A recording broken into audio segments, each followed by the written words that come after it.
کچھ دیر کے لیے ہال پر سناٹا چھایا رہا۔ نواب تیمور کا سر چکرا گیا۔ یہ آپ کیا کہہ رہے ہیں؟ شہریار کو کیسے پتا کہ مہرو؟ نہیں، آپ کو ضرور کوئی غلط فہمی ہوئی ہے۔ میں نے غور سے شہریار کی طرف دیکھا جو سر جھکائے بیٹھا تھا۔ میں یہی بات شہریار کی زبان سے سننا پسند کروں گا۔ شہریار نے بھی نفی میں سر ہلا دیا۔ آپ نے یہ اندازہ کیسے لگایا؟ یہ آپ کا وہم ہے۔ ہاں، میرا وہم بھی ہو سکتا ہے، مگر آج میں نواب صاحب کی اجازت سے اس کمرے میں گیا تھا جہاں مہرو نے اس محل میں کچھ ہفتے گزارے تھے۔ سب سے پہلے مجھے اس کمرے میں بسی خوشبو کچھ مانوس سی محسوس ہوئی، جیسے رنگوں کی مخصوص بو میں کسی پرفیوم کی ملاوٹ کر دی جائے۔ یہ احساس صرف چند لمحوں کے لیے ہوا کیونکہ کمرہ بہت دنوں سے بند تھا، اور جیسے ہی میں نے باہر بالکونی کا دروازہ کھولا، باہر باغ سے آتی ہوئی ہوا اس خوشبو کو فوراً لے اڑا گئی۔ اور جب میں نے بالکونی سے باہر جھانکا تو دور باغ میں مجھے ایک گوشے میں رکھا تمہارا پرانا کینوس اسٹینڈ دکھائی دیا، جو اب بارشوں اور موسم کی سختیوں میں بے رنگ، بدنما اور بیکار ہو گیا ہے۔ تبھی مجھے یہ احساس ہوا کہ تم نے یملا کی تصویر کو کسی روز اچانک ہی اپنے سامنے زندہ کھڑے دیکھ لیا تھا۔ یہ وہی کمرہ تھا جہاں کبھی یملا رہتی تھی، اور پھر مہرو کو بھی اسی کمرے میں رکھا گیا۔ جن تصویروں میں لڑکی کے ماتھے پر بندیا ہے وہ ساری یملا کی تصویریں ہیں، لیکن جن چند تصویروں میں بندیا ماتھے پر نہیں ہے اور بال مخصوص انداز میں پیچھے چٹیا کی صورت باندھے ہوئے ہیں یا کھلے چھوڑے ہیں، وہ مہرو کی تصویر ہے۔ اور اس کمرے میں پائی جانے والی رنگ اور عطر کی ملی جلی خوشبو تمہارے کپڑوں سے بھی آتی ہے۔ یہ تمہارا کوئی خاص پرفیوم ہے جو تم استعمال کرتے ہو، اور جب بھی تمہیں موقع ملتا ہے تم سب سے نظر بچا کر اس کمرے میں جاتے ہو، چاہے ہفتوں بعد ہی صحیح۔ لیکن اگر تمہیں اب بھی اس بات سے انکار ہے تو میں دوبارہ اپنی بات نہیں دہراؤں گا، کیونکہ میں جانتا ہوں کہ ایک سچا آرٹسٹ کبھی غلط نہیں ہو سکتا۔ کمرے میں خاموشی چھا گئی۔ نواب تیمور نے بے چینی سے پہلو بدلا۔ کچھ لمحوں بعد شہریار نے سر اٹھایا تو اس کی پلکیں بھیگی ہوئی تھیں۔ آپ کا اندازہ درست ہے۔ وہ دوسری لڑکی جو میری تصویروں میں کسی کا انتظار کر رہی ہے وہ مہرو ہی ہے۔ نواب تیمور اپنے حواس کھو کر غصے میں زور سے چلائے۔ کیا؟ شہریار تم؟ میں نے نواب کو خود کو سنبھالنے کی التجا کی اور آنکھوں ہی آنکھوں میں اسے اپنے آپ پر قابو رکھنے کی تجویز دی، مگر اس کا بس نہیں چل رہا تھا کہ کہیں سے زمین پھٹے اور وہ اس میں سما جائے۔ شہریار کی کہانی مختصر تھی۔ اس نے بتایا کہ باپ کے آئے روز تانوں اور ماں کی بے جا فکر اور پریشانیوں سے گھبرا کر اس نے سارا دن خود کو کمرے میں بند رکھنا شروع کر دیا تھا، تاکہ نہ وہ باپ کے سامنے آئے اور نہ ہی باپ اسے نفسیاتی مریض، ناکارہ اور نالائق وارث ہونے کا طعنہ دے۔ اب اسے پینٹ بھی کرنا ہوتا تو وہ رات کے آخری پہر کمرے سے نکل کر اپنی بالکونی یا باغ وغیرہ کی طرف نکل جاتا اور صبح دھوپ نکلنے سے ذرا پہلے تک پینٹ کر کے اپنے کمرے میں واپس آ جایا کرتا تھا۔ اور پھر ایک دن وہ اسی ذہنی دباؤ میں صبح سویرے محل کے اس ممنوعہ حصے کی طرف نکل آیا جہاں جانے پر آج کل سخت پابندیاں تھیں، مگر فجر سے کچھ دیر پہلے کا وقت تھا اور محافظ بھی تھک ہار کر پلکیں مونجھ چکے تھے۔ ویسے بھی باغ کے ان درمیانی راستوں تک گھر والوں کے سوا کسی کی رسائی نہیں تھی، اور گھر میں تھا ہی کون؟ نواب بیگم اور شہریار، جو نواب تیمور کے خاص اپنے تھے اور اپنی حد میں رہنا خوب جانتے تھے۔ مگر اس روز شہریار نے وہ حد پار کر لی اور نواب کے خاص مہمان خانے کی پچھلی سمت والے باغ میں آ نکلا۔ ارادہ وہی پرانا تھا، یعنی تصویر کشی۔ اس نے ایک سنسان گوشہ چنا اور ایزل پر کینوس سجایا۔ صبح کی روشنی ابھی رات کے اندھیرے کی پکڑ میں تھی۔ ہوا ہلکی اور خوشگوار تھی۔ شہریار کو صبح کا یہ ابتدائی وقت تصویر بنانے کے لیے بہت زیادہ پسند تھا۔ اس نے برش اٹھایا اور تبھی اس کی نظر دور کھلتی مہمان خانے کے کسی کمرے کی بالکونی میں پڑی۔ شہریار کے ہاتھ سے برش گر گیا۔ یہ تو وہی تھی، یملا۔ مگر وہ اور اس کا خاندان تو رات کے وقت شہریار کو دکھائی دیتے تھے، مگر اس وقت یہ کیسے؟ شہریار نے 3-4 بار پلکیں جھپکیں کہ کہیں وہ خواب تو نہیں دیکھ رہا، یا اس کا تخیل اتنا زور آور ہو گیا ہے کہ اب صبح کے اجالے میں بھی اسے یہ ہیولے دکھائی دینے لگے ہیں۔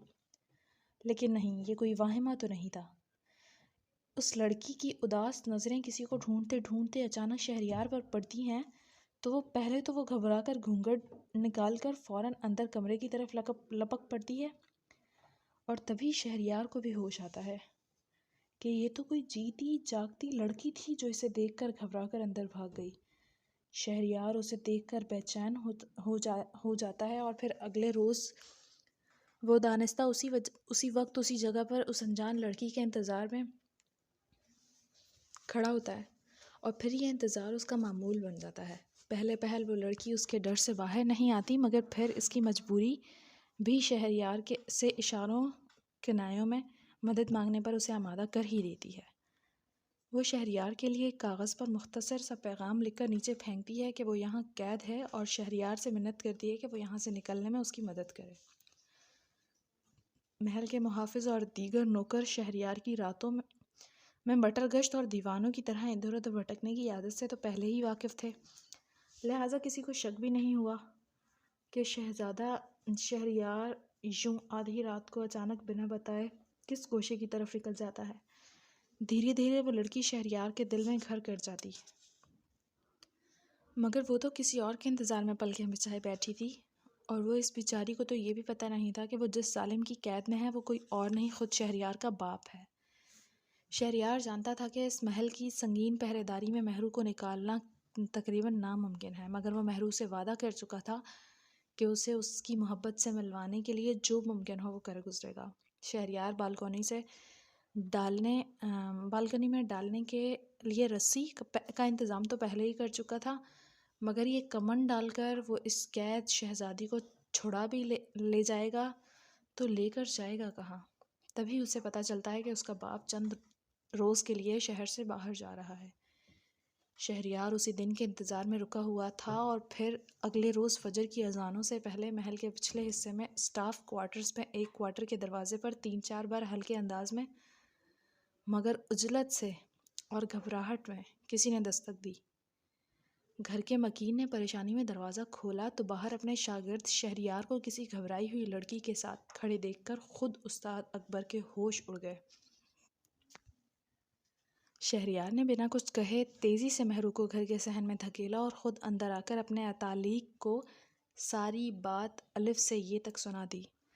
اکبر نے بچپن سے لے کر آج تک شہریار کو اپنا شاگرد نہیں بیٹا جان کر اس کی پرورش اور تربیت کی تھی، مگر آج وہ اپنے استاد سے بہت بڑی قربانیوں کی بھیک مانگ رہا تھا۔ استاد اکبر کو اچھی طرح پتہ تھا کہ اس لڑکی کو اپنے گھر میں پناہ دینے کا کیا انجام ہو سکتا تھا، مگر شہریار کے اپنے سامنے بندھے ہاتھ وہ چاہ کر بھی نہیں کھول پایا، کیونکہ اس کا شاگرد اسے بہت پیارا تھا۔ ویسے بھی اب وہ ریٹائرڈ ہو چکا تھا، اور محل سے اس کی رخصتی کی تاریخ مہینہ بھر پہلے ہی طے ہو چکی تھی۔ وہ صرف نواب تیمور کی واپسی کا انتظار کر رہا تھا کہ آخری بار اس سے مل کر ہمیشہ کے لیے رخصت ہو کر اپنے آبائی قصبے میں منتقل ہو جائے، جو نواب پور سے دور 2 دن کی مسافت پر ہے۔ استاد اکبر کے گھر میں اس کی بیٹی اور بیوی، بس کل یہی 3 فرد تھے۔ اب مسئلہ یہ تھا کہ اس چوتھے رکن یعنی مہرو کو کہاں چھپایا جائے اور محل سے کیسے نکالا جائے۔ اسٹاف کوارٹرز کے لیے محل کی پچھلی سمت میں ایک چھوٹا سا گیٹ تھا، جسے تمام اسٹاف خود ان کے آنے جانے والے ملاقاتی مہمان دن کے وقت استعمال کرتے تھے۔ رات کو یہ گیٹ بند کر دیا جاتا تھا۔ دن اور رات دونوں اوقات وہاں بھی محافظ عقبی دروازے کے ساتھ بنے ایک گارڈ روم میں ہمہ وقت موجود رہتے تھے۔ دن کو تو سرسری جائزہ لیا جاتا، مگر رات کو عشاء کے بعد جب وہ چھوٹا دروازہ بند کر دیا جاتا تھا، تب اگر کسی کو محل کے اندر آنا یا جانا ہوتا تو اس کو باقاعدہ ایک رجسٹر میں اندراج کروانا ضروری ہوتا۔ استاد اکبر کی بیوی اور بیٹی دونوں گھر سے نکلتے وقت برقعے کا پردہ کیا کرتی تھیں، اور یہ بات سبھی کے علم میں تھی۔ اسی دن دھوپ نکلتے ہی استاد کی بیوی اور بیٹی باقی آتی جاتی عورتوں کی کسی ٹولی میں مل کر بازار سے سودا سلف وغیرہ لینے کے لیے نکلیں، لیکن کسی کو یہ خبر نہیں ہوئی کہ ان 2 سیاہ برقعوں میں ملبوس عورتوں میں سے ایک مہرو ہے، جسے وہ اکبر کی بیٹی شائستہ کا برقع پہنا کر محل کے پچھلے حصے سے معمول کے مطابق آتی جاتی عورتوں کے جھرمٹ سے باہر نکالا گیا۔ مہرو کو اکبر کی بیوی نے اپنے منہ بولی بہن کے گھر پہنچایا، جو قریبی بازار سے پرے ایک محلے میں تھا، اور عذر یہ پیش کیا کہ یہ مہرو اس کی دور پر ایک ہی رشتہ دار ہے اور اپنے گھر والوں سے ناراض ہو کر بنا بتائے چلی آئی ہے، مگر شوہر کی ناراضگی کے ڈر سے فی الحال مہرو کو اپنے گھر نہیں لے جا سکتی۔ ایک آدھ دن اپنے گھر والوں کو ساری صورتحال بتا کر اسے منا کر اور پھر مہرو کو اپنے ساتھ لے جائے گی۔ محل واپسی کے لیے اکبر کی بیوی نے یہی طریقہ استعمال کیا اور چند محلے دار عورتوں کی دوسری ٹولی میں شامل ہو کر بازار سے چند چیزیں خریدی اور انہی کے ساتھ واپس محل کے پچھلے دروازے سے اندر داخل ہو گئی، اور کسی کو یہ خبر نہیں ہو سکی کہ آتے وقت وہ دو نہیں ایک ہو کر واپس لوٹی ہے۔ ویسے بھی دن میں گہما گہمی اتنی باریکی کی طرف دھیان دینے والا کوئی نہیں تھا۔ دھوپ چڑھتے ہی جب نواب کی خادمہ نے تیسری چوتھی مرتبہ جا کر مہرو کے کمرے کے دروازے پر دستک دی، جسے مہرو روزانہ رات کو سوتے وقت اندر سے کنڈی لگا دیتی تھی، مگر گھنٹہ بھر گزرنے کے بعد بھی دروازہ نہ کھولا تو خادمہ نے شور مچا دیا۔ نوکروں نے دروازہ توڑ کر اندر دیکھا تو مہرو کا نام و نشان بھی نہیں ملا۔ چاروں طرف ہلچل سی مچ گئی۔ نواب بیگم کے تو اپنے ہوش اڑ گئے اور فوراً مہرو کی تلاش میں کھوجی دوڑائے گئے، مگر مہرو کو تو جیسے ہوا میں تحلیل ہو کر غائب ہو چکی تھی۔ تیسرے دن نواب بھی واپس محل پہنچ گیا اور یہ قیامت خیز خبر سنتے ہی محل میں بھونچال سا آ گیا۔ اندر ایک ایک گھر کا ایک ایک کمرہ اور کونا خدرہ چھان لیا گیا۔ محلے کے کوارٹرز کو بھی 20 مرتبہ تلاشیاں لی گئیں۔ پہرے پر موجود محافظوں کو قید خانے میں بند کر کے کوڑے مارے گئے، لہو لہان کر دیا گیا، مگر مہرو کی خبر نہ ملی۔ استاد اکبر نے تیسرے دن نواب سے رخصت چاہی، مگر نواب کو اپنا ہی ہوش کہاں تھا۔ اکبر کو اجازت مل گئی۔ اکبر کی بیوی اور بیٹی آخری بار نواب بیگم سے جا کر ملی اور پھر وہ تینوں بازار سے منگائے گئے تانگے میں محل سے اپنے ساز و سامان کے ساتھ رخصت ہو رہے تھے۔ تب شہریار انہیں دور کھڑا دیکھ رہا تھا۔ استاد معظم نے جاتے جاتے شہریار سے صرف اتنا کہا کہ وہ اس کی امانت کی آخری دم تک حفاظت کرے گا، لیکن اسے بھی قسم ہے کہ اب اس کا نیا پتہ جو وہ صرف شہریار کو بتا کر جا رہا ہے، اس کی خبر موت تک اب وہ کسی کو نہیں دے گا، کیونکہ اکبر نے یہ طے کر لیا تھا کہ اب وہ اپنے آبائی گھر واپس نہیں جائے گا، بلکہ اس لڑکی کو اس کی منزل پر پہنچا کر وہ تمام عمر اپنی بیوی اور بیٹی کے ساتھ گمنامی کی زندگی بسر کرنے کے لیے کسی اور طرف نکل جائے گا، تاکہ اگر محل میں کبھی کسی کو اس بات کی خبر ہو بھی جائے کہ شہریار نے اکبر کی مدد سے مہرو کو محل پار کروایا، تو وہ لوگ کبھی بھی اکبر اور اس کے خاندان تک نہ پہنچ سکیں۔ شہریار کی کہانی ختم ہو چکی تھی، لیکن اس کے خاموش ہونے کے بعد اس محل میں جانے کتنی کہانیاں جنم لینے والی تھی۔ نواب اپنی جگہ یوں ڈھہ کر بیٹھا کہ مجھے لگا اب وہ کبھی اٹھ نہیں پائے گا۔ اس کا چہرہ سرخ اور سانس بھپری ہوئی تھی۔ شہریار باپ کی طرف پلٹا۔ میں جانتا ہوں میں آپ کا مجرم ہوں اور مجھے آپ کی دی ہوئی ہر سزا قبول ہے، مگر میں نے وہی کیا جو میرے دل کو ٹھیک لگا۔ ایک باپ کے سامنے اس کا جوان بیٹا ملزم بن کر سر جھکائے کھڑا تھا، اور اس کا جرم بھی تو بہت بڑا تھا، جرم محبت۔ کیا المیہ تھا کہ باپ اور بیٹا دونوں ہی محبت کر بیٹھے تھے، مگر ان میں سے ایک نے اپنی محبت کو عمر بھر کے لیے قید کیا تو دوسرے نے اسے تا حیات رہائی دے دی۔ نواب تیمور کی آنکھیں سرخ اور جسم غصے اور پشیمانی سے لرز رہا تھا۔ دفعتاً وہ ایک جھٹکے سے اٹھا اور بنا ہم دونوں سے نظریں ملائے تیزی سے قدم اٹھاتا ہال سے نکل گیا۔ تبھی مجھے دوسری جانب ہال سے جڑے کمرے اور وہاں کی تقسیم کے ڈالے گئے بڑے پردوں کے پیچھے کچھ ہلچل سی محسوس ہوئی، اور مجھے ہمیشہ اپنے ارد گرد گھورتی آنکھوں کا بھید بھی مل گیا۔ وہ نواب کی بیوی تھی جو ہمہ وقت ایک بے چین اور فکرمند ماں کی حیثیت سے اپنے لاڈلے شہریار پر نظر رکھتی تھی۔ کاش وہ یہ پہرا اس وقت بھی دیتی جب شہریار نصف شب محل کی بھول بھلائیوں میں بھٹکتا رہتا تھا۔ مجھے ایسا محسوس ہوا جیسے نواب بیگم اپنے شوہر کی دلجوئی کے لیے اس کے پیچھے لپکی ہے۔ شہریار اسی طرح افسردہ اور پشیمان سا بیٹھا ہوا تھا۔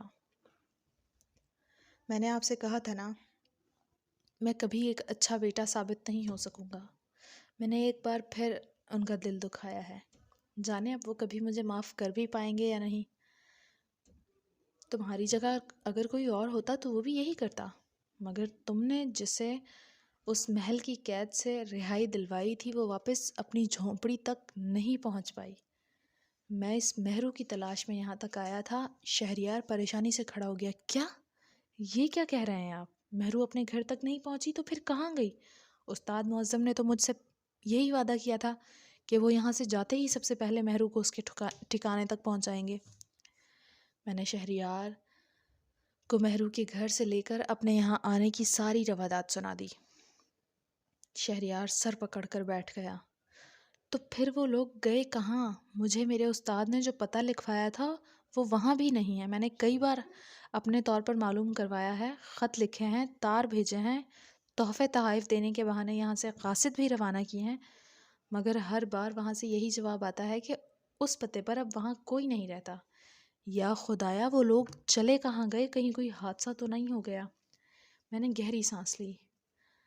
تم اگر مجھ پر اعتبار کر سکتے ہو تو اپنے تعلیق کا پتہ مجھے ازبر کروا دو۔ میرے پاس زیادہ وقت نہیں ہے اور میرا مقصد صرف مہرو کی تلاش کر کے اس کے اپنے تک پہنچانا ہے، اور تم اپنے والدین کو راضی رکھنے کی کوشش کرو۔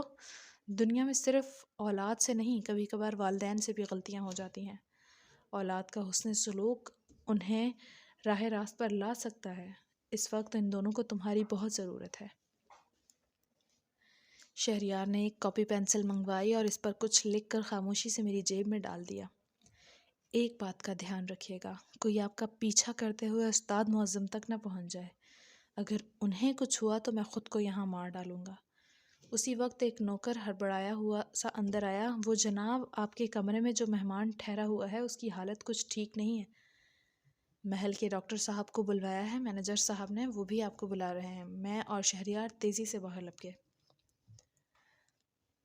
بخت خان کی حالت واقعی بہت خراب تھی۔ ڈاکٹر نے تھرمامیٹر دیکھا، انہیں شدید بخار ہے، شاید رات بہت سردی لگی ہے، مجھے تو نمونیا لگتا ہے، بہرحال میں دوا تجویز کر دیتا ہوں۔ بخت خان نے نقاہت سے آنکھیں کھولیں۔ تم ٹھیک ہے نا عبداللہ خانہ؟ میں نے اسے تھپکی دی۔ فکر مت کرو، سب ٹھیک ہے۔ شام کو میں نے نواب تیمور سے واپسی کی اجازت چاہی تو وہ بے چین سا ہو گیا۔ ایسی کیا جلدی ہے؟ ابھی تو آپ کی مہمان نوازی نہیں کر پایا میں، اور آپ کے ساتھی کی حالت بھی ٹھیک نہیں ہے۔ میرا جانا ضروری ہے نواب صاحب، اور کمال صاحب بھی تو پریشان ہوتے ہوں گے، آپ برائے مہربانی ہمیں ان کے گھر پہنچا دیں۔ نواب خاموش ہو گیا، اور بادل نخواستہ اگلی صبح ہمیں محل کی گاڑی میں کمال صاحب کے بنگلے پر پہنچا دیا گیا۔ کمال صاحب یوں گلے ملے جیسے میرے آنے کی امید ہی کھو بیٹھے ہوں۔ سچ پوچھو میاں تو میں واقعی ڈر گیا تھا، نواب تیمور جیسے آدمی سے کچھ بھی توقع کی جا سکتی ہے۔ میں نے بخت خان کو ان کے حوالے کیا، اور اسے بار بار غنودگی اور مدہوشی کے دورے پڑنے لگے تھے، اور بخار تھا کہ اترنے کا نام ہی نہیں لے رہا تھا۔ نواب کے زندان خانے میں گزاری شدید سرد راتوں کی ٹھنڈ اس کی ہڈیوں میں اتر چکی تھی۔ میں دن رات اس کی تیمارداری میں الجھا رہا۔ کمال صاحب بھی میرے ساتھ مصروف رہے، مگر انہوں نے بخت کے بارے میں کوئی سوال نہیں کیا۔ آخر 7ویں دن بخت خان نے نقاہت سے بھری آنکھیں کھولیں تو میں نے اس کا ہاتھ تھام کر کہا، تمہیں کچھ دن یہیں آرام کرنا ہوگا بخت خان، وعدہ کرو میرے واپس آنے تک تم یہاں سے کہیں نہیں جاؤ گے۔ وہ پریشانی سے بولا، تم کدھر جا رہا ہے عبداللہ خانہ؟ میں نے اسے بتایا کہ میرا مہرو کے پیچھے جانا بہت ضروری ہے۔ شہریار نے استاد اکبر کا جو پتہ دیا تھا، مجھے اب اگلی کڑی وہیں سے مل سکتی ہے۔ بخت خان میری قسم کے آگے مجبور ہو کر رہ گیا، اور میں اسے کمال صاحب کے حوالے کر کے رات کو اندھیرے میں نواب پور کے اسٹیشن پر پہنچا۔ یہاں سے مجھے 2 ٹرینیں بدل کر اکبر کے شہر پہنچنا تھا۔ میں نے خود کو پوری طرح چھپا رکھا تھا، اور کمال صاحب کے گھر سے نکلتے وقت بھی پوری احتیاط کی تھی کہ کوئی مجھے دیکھ نہ لے۔ ٹرین آ چکی تھی، میں نے ٹکٹ لے کر اپنے ڈبے کی طرف بڑھا۔ ٹھیک اسی وقت پیچھے سے کسی نے مجھے آواز دی، ہم سے مل کر نہیں جائیں گے جناب؟ میں گھبرا کر پلٹا۔